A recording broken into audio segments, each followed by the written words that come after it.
What's up, YouTube? Ladies and gentlemen, boys and girls, cats and dogs. It's Xavier Hill here today, and today I am going to be talking about the USA Women's Basketball 2024 roster for the Olympics. Okay, so you guys might already know the roster. If not, I'm going to read it out to you. Nafira Kalir, if I said that name right. Kalia Cooper, if I said that name right. Chelsea Gray, Brittany Griner, Sabrina Ionescu, Jewel Lloyd, Kelsey Plum, Brianna Stewart, Diane Taurasi, Elisa Thomas, Asia Wilson, and Jackie Young. Well, quite the roster there. Shout out to Diane Taurasi, by the way, for making, for being, multiple appearances on the USA Olympic stage for women's basketball. It's also where the USA women's basketball team altogether is a combination of 15. They won of players with 15 gold medals combined, 18 World Cup titles combined, 55 All-Stars, 8 WNBA champions, 3-time WNBA VPs, and 5-time WNBA Rookie of the Year. Now, I want to speak on the criteria that's need to be met to join the USA Women's Basketball 2024 roster, or the USA basketball team in general. It is U.S. citizenship, availability, position, playing ability, versatility, coachability, attitude, team concept, leadership, international game, and contribution. So, I also want to speak on Jen Rosati, if I said her name right. One of the people who helped with the selection committee said this has been a 3-year process. Others that didn't make the team were based on body of work. Means in their case they weren't good enough, or the committee felt like they weren't good enough to make the team. There were circumstances surrounding a certain player, and I'll get to that in a minute. But I'm proud we focused on selection criteria. None talked about viewership, marketability, as much as you want to make the conversation around how we should have considered views, sales, or popularity. We had to block some outside noise. Okay, so 2 things I see wrong with this. It's basically just not being specific on who they didn't let on the team. It's actually 2 people I wish would have been on the team, but it's a certain amount of players that I have on the team. But one name in particular that they didn't put on the team was Caitlin Clark. You guys know Caitlin Clark, right? 22-year-old, played for Iowa, pretty much put Iowa on the map, put Iowa on her back. Was in the NCAA championship not too long ago. Now is in the WNBA, playing with the Indiana Fever, who are now currently 3-10. Who's also a WNBA rookie, by the way, and has the record for tied 3-pointers in a game, 7. It's the fastest player to reach 200 points and 75 assists, but is also the player who currently has who's possibly on the fastest track to most turnovers in a rookie season, which is pretty crazy. Caitlin Clark herself spoke on this and said, "It just gives me something to work for.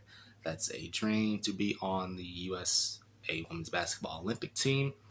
Hope I can be there. It's just motivation." Now, those weren't her words exactly, but that's how I summed it up. You can look up the actual interview for her reaction to it. Now, I want to speak on the selection process. Number one of the main things I noticed was coachability, availability. Caitlin Clark, right? I believe it was in a loss. I can't remember which team, but they were in a loss, right? And her coach said, "You can't coach effort."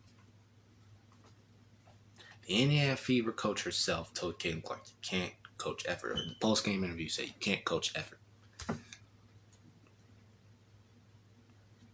And this is also speaking on Caitlin, WNBA rookie who is coming to the league, who has not only been responsible, not only just primarily her, majority of it her, but her, Angel Reese, Cameron Brink, the three heads of the rookie class of the WNBA, brought in like hundreds of views, thousands of views. Caitlin Clark even set a record for the Indiana Fever away and home game for 20,000 plus in attendance. And the fact that she's already setting these records as a rookie already says a lot. Now, number one, her contribution, she's already shown that. And not only just in setting an WNBA record, but also proving she can put butts in the seats. She can bring fans to the game. She can make people's eyes glued to the screen when they're watching her and her opponents play against one another. Coachability. Like the coach said, you can't coach effort. They know Caitlin Clark's got effort. As much as they want to try to throw her off her game, try to bring up some non-basketball related topics. That's that, and we're going to get into that later. Availability. Caitlin Clark is possibly the best guard you could probably have as reserve for the USA Women's Basketball team. A position. She's pretty exceptional at the guard position. Playing ability. We know she can shoot the 3-point and beyond the arc, lights out. Versatility. I'm not even going to speak on that because I think we all know the answer to that. Team concept. Leadership. International game. Okay, let me put it this way. Caitlin Clark, as much as people say all she does is shoot threes, or some critics or haters of her will say she shoots threes only, we've seen her dish out some crazy dimes and assists. Literally setting a WNBA record for fastest rookie to reach 75 assists, 200 points, tying 7 3-pointers. You know who else is doing that? You know who else is showing availability, position, playing ability, versatility, coachability, team concept, and leadership? Angel Reese. She is literally the only and one of the only WNBA players to average a double-double in her single, and is averaging a double-double throughout her rookie season. Yeah. And get this, she's with the Chicago Sky. Caitlin Clark's on the Indiana Fever. Both teams positioned differently in terms of record. But when it comes to popularity, whose name's always showing up? Caitlin Clark. Who comes up on the headlines? Caitlin Clark. Okay. Now, back on topic. Some might say, and I agree, that leaving Caitlin Clark off the WNBA USA Women's roster was a mistake. Granted, they're possibly going to win with or without her. But now they're bringing up the fact that leaving Caitlin Clark off the WNBA Women's Basketball, leaving her off the USA Women's Basketball team or roster is now become the topic of racism. Well, what do I think about it? I think it's obviously BS that they left her off. At the same time, I think to drive home the point or to try to push an agenda of racism, even though even though she can't help the fact that she is a 22-year-old white basketball player playing for the state of Indiana and playing for the state of Iowa. Sorry, play for the state of Iowa and is playing for the state of Indiana right now, along with Leah Boston, who was a black player. Here's the thing. Here's what Caitlin had to say about it. It's disappointing. Everybody deserves respect. People shouldn't be using my name to push their agendas. It's not acceptable. I grew up admiring and wanting to be in this league, being the WNBA. It's not something I can control. I'm not on social media. I don't pay attention to it. My main focus is on basketball. That's not her exact words, but that's the summary of what I wrote down. Okay. So, not only is this issue of her being left off the USA women's basketball team, not only do they try to use this as a racism topic, let's see. Oh yeah, Candy Carter, you remember her? I sure don't. We know her now as the woman who shoulder checked or practically shoved Caitlin Clark to the ground, or tackled her to the ground, after an inbound play when the Chicago Sky are facing the Indiana Fever. When she shoulder checks her at the end of the third quarter, or going into the third quarter, whichever one, here is what Candy Carter's reaction was after post-game interview.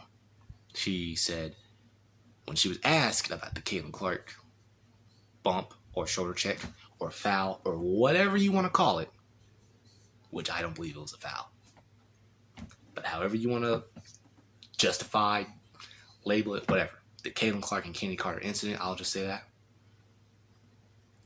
She said, I ain't answering no Caitlin Clark questions. Her body language and her tone and her voice alone, completely unprofessional. Candy Carter, I can't believe you act like that. I can't believe that you did that. Not that I know Candy Carter personally. I just expect these basketball players, men or women, to be professional. But instead, y'all want to act ratchet. Y'all want to act petty. And you want to try to take it out on this rookie class. Caitlin Clark leading the charge of the rookie class right now. In terms of popularity, in terms of jersey sales, in terms of marketability. Oh, let's also not forget there's private charters, right, for the WNBA teams. And you know who's contributing to that? And the reason why? Caitlin Clark and the rookie class. You know what's pretty crazy? Is that as much as some people try to defend Candy Carter's actions by saying, oh, it's just a basketball play, it's just it's just this, it's just that's just no. Here's what Satu Sabali, or Satu Sally, as I call her, actually blamed Candy Carter. Not blamed, but she condemns Candy Carter's actions by saying that kind of play has no space in this sport. You're number one, and people are going after you because of greatness. WNBA measures one greatness against the other. That's her advice to Caitlin Clark. Not only did she condemn Candy Carter's actions for acting unprofessional, she also gave Caitlin Clark advice saying, get used to it, because that's how the WNBA is going to be against you. They see greatness in you. Some, to my opinion, are going to be even jealous of you. But that's the thing. Your enemies are going to be out in front. And you're just going to have to march on forward.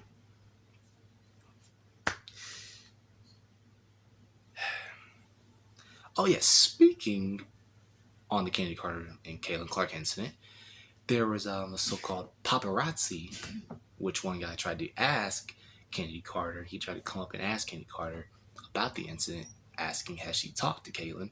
She completely ignored him. And I guess, I don't know who the other guy was in the video, I guess from Chicago Sky team or whatever, from the board executive, trainer or whatever, was like, hey man, come on, basically blocking this interviewer's way, blocking Kenny Carter's view, or blocking the interviewer's way of trying to reach Kenny Carter. When the video and tried to say paparazzi harasses, or basically made it seem like the interviewer was up in Kenny Carter's face. Forgive my goofy look, the shades, the emoji hat, the Sony shirt. Forgive my goofy look, along with my shorts. Forgive my goofy look. It's just how I decided to dress today. But anyway, back to it. Angel Reese herself spoke on this and said, and matter of fact, hold on, I'm gonna pull it up because really this is getting ridiculous. Where I don't understand why, like with Angel Reese and Caitlin Clark, this is not the first time this situation has happened. And you want to know what's pretty crazy, guys?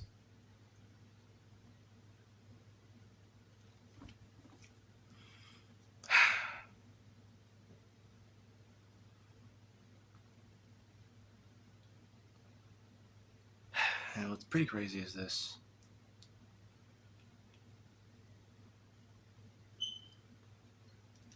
Angel Reese said she will play the role of the bad guy.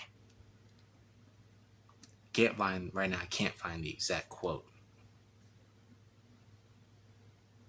But yeah, she says she's okay with being perceived as the bad guy in the WNBA. And even in the NCAA, she's had to play that role. Where we all know the infamous clip of her doing this to Caitlin Clark. She's saying it all started from the national championship game. I've been dealing with this for 2 years, understanding like negative things have been said about me, but I'll take that because look where we are, where women's basketball is. People are talking about women's basketball who you never think would be talking about women's basketball. People are pulling up to the games. We've got celebrities coming to the games and sold out arenas because of one single game.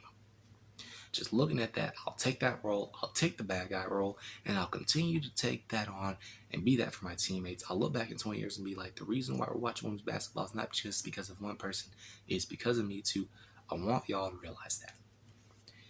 Now, some people might take that as throwing shade at Caitlin Clark. Some people might even take that as a bit of hatred towards Caitlin Clark. Some people might go to far as say Angel Reese hates Caitlin Clark or despises Caitlin Clark for all the popularity she's getting.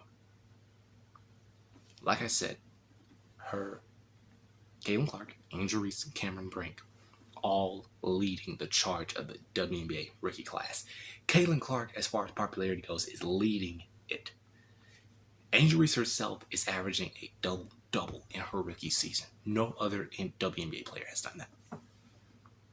Angel, we are not saying this. We're not saying you're the bad guy. We're just saying don't try to play victim when you literally will take on the role of being a bad guy, but you try to play victim. Don't do that. Don't do that. Don't do that. Oh, and also, let me also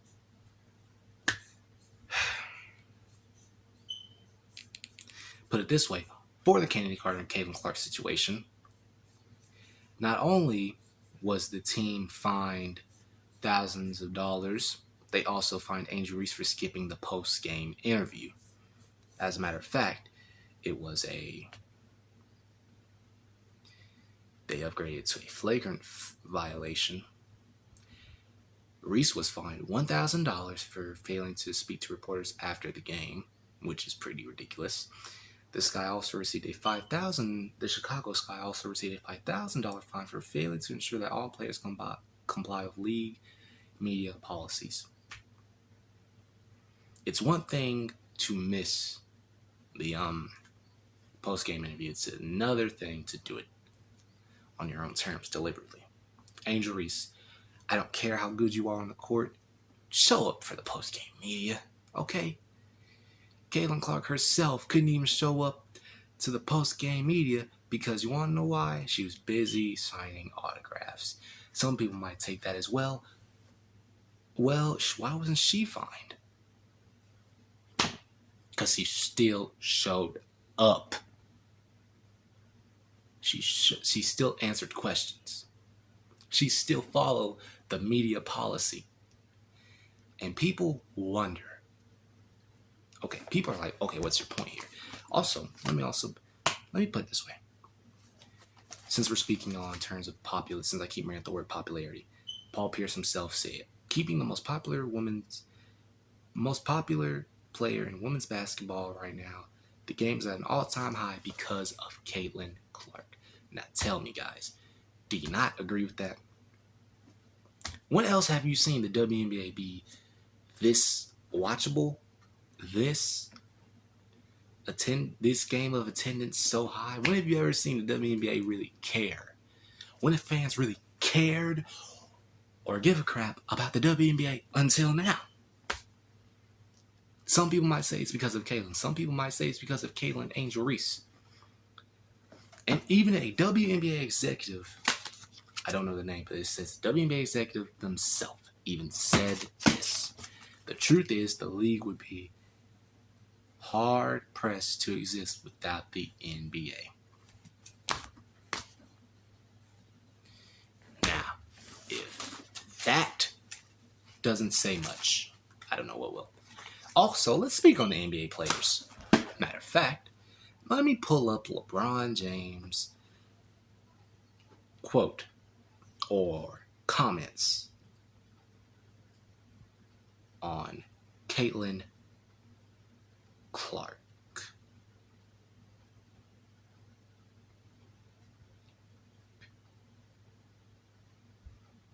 Matter of fact, hold on.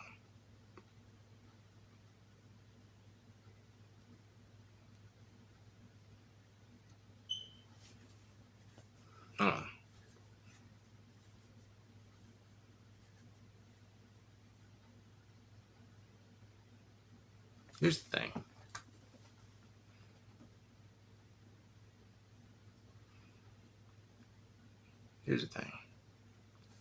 You want to know what's pretty crazy? And I find it pretty ridiculous, is that people try to make it about race. Although race will always play a factor in society, Caitlin Clark herself, she knows she's not in the NCAA. She knows she's one of the most popular women on the planet. She knows she's got the skill to be a legend, future Hall of Famer in the WNBA, but people just want to make it about something else. Because you want to know why? Because that's the truth. Angel Reese and Caitlin Clark are the Larry Bird and Magic Johnson, practically. You got a white woman who can shoot threes, lights out. Larry Bird and Stephen Curry style. You got Angel Reese, a player who's dominant in the paint, in the post, like a Shaquille O'Neal, who's got the skill of Shaquille O'Neal, bro. You telling me she's got the swagger of Magic Johnson. You're telling me people aren't going to hate on the two of them. They're not going to hate on this rookie class. Why does the WNBA so hypocritical? Why is it so hypocritical? You got a player, whether people want to argue it's Angel Reese and Caitlin Clark, whether people want to argue it's both. You've got players who bring you money, who bring you fans, who bring you views, and you leave them off of the biggest game of possibly of your season, the Olympics. I was about to say U.S. Olympics, but either way, you leave them off the U.S. Olympic basketball roster. Why? Perhaps that's the stupidest decision I've ever seen in the WNBA.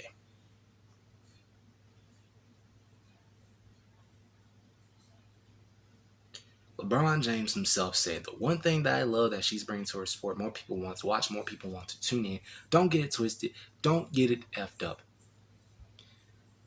Caitlin Clark is the reason why a lot of great things is going to happen for the WNBA. I'm rooting for Caitlin because I've been in that seat before and I've walked that road before, which he has.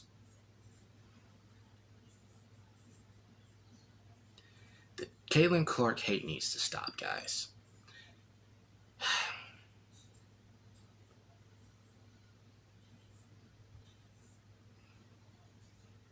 You know something that's pretty crazy?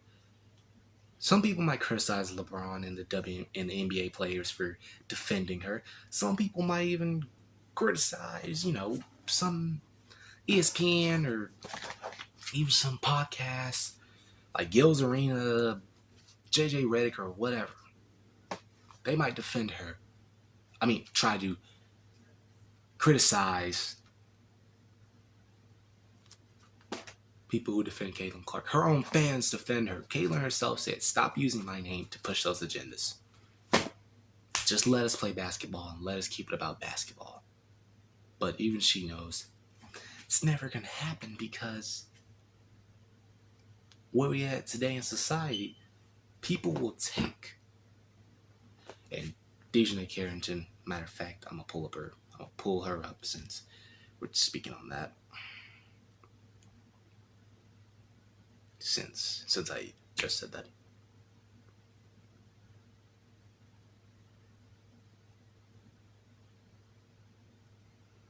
She said, dog, how can one, Dejanay Carrington said this, respond, how can one not be bothered by their name being used to justify racism, bigotry, misogyny, xenophobia, homophobia, and the intersectionalities of them all is nuts. We all see this.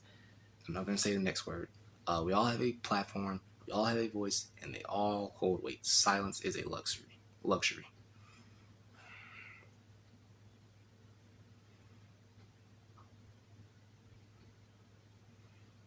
Serena Williams herself sympathized with Caitlin because she said, I, too, was bullied.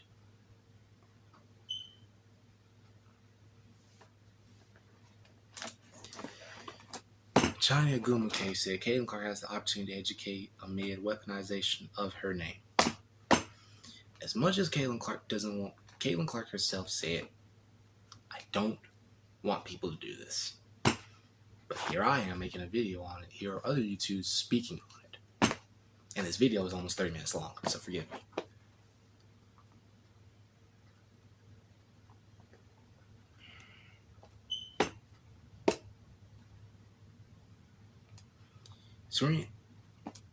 Matter of fact, Serena Williams, back to her, she said, I love that she tries to stay grounded as she's speaking on Caitlin Clark.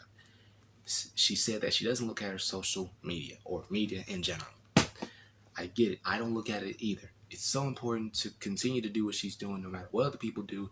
People are negative. It's because they can't do what you do. Basically, because hopefully she continues to do what she's doing, which is playing ball, breaking and setting records, helping with the attendance, helping with the finance, helping maximize salaries, whatever. WNBA, can you stop hating on Caitlin Clark, man? Oh, yeah.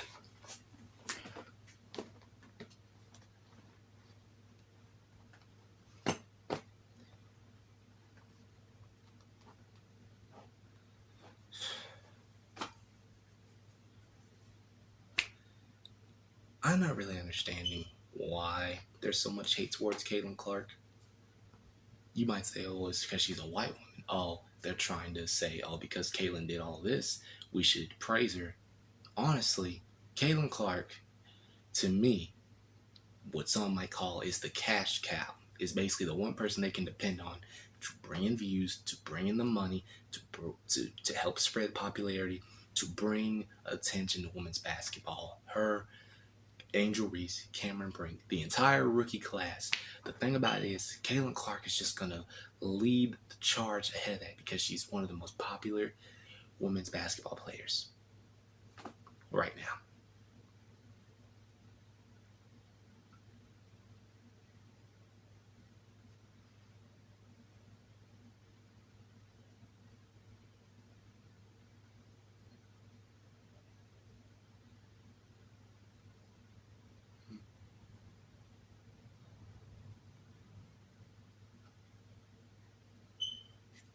Shanae Gumake self said, if you ask me, or even a couple of months ago, it's the face of the WNBA, it's A'ja Wilson, who is a black woman, a black WNBA basketball player.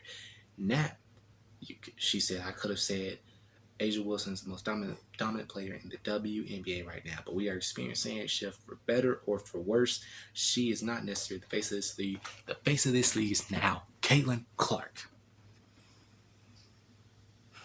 Because Caitlin Clark is not just representing herself as an individual, as a basketball player. She's the face of the league that has built its backbone consistently. But over the last few years, I would even say from 2020, has been known for advocacy.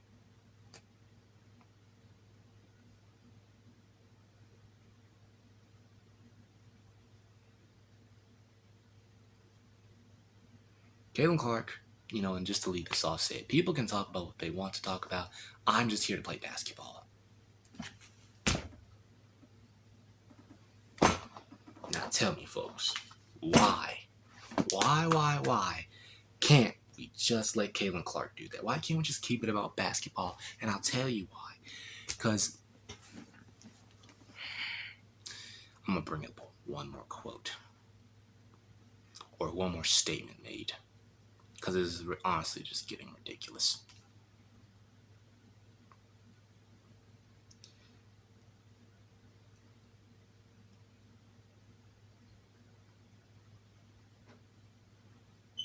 And honestly, I hate to have to go here at this level. I honestly really, really hate to have to really go here at this level.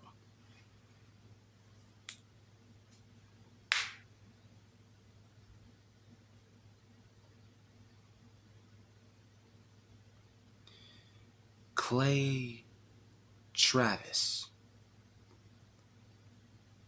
himself compared Caitlin Clark to Israel about the controversy or discourse around Caitlin Clark.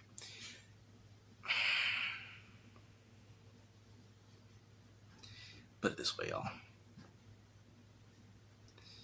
And Travis Clay said this. He said, the left is trying to make Caitlin Clark out to be the oppressor.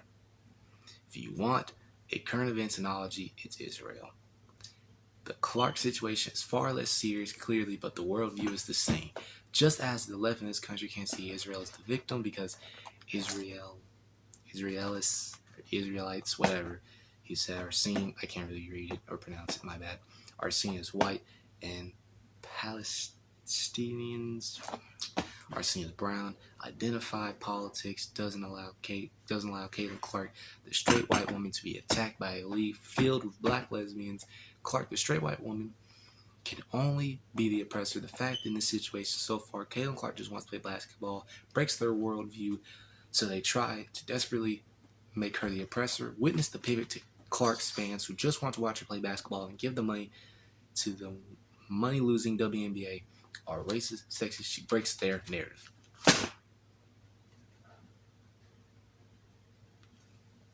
And I like how he said Caitlin Clark breaks the narrative. Because the WNBA, they're not expecting Caitlin.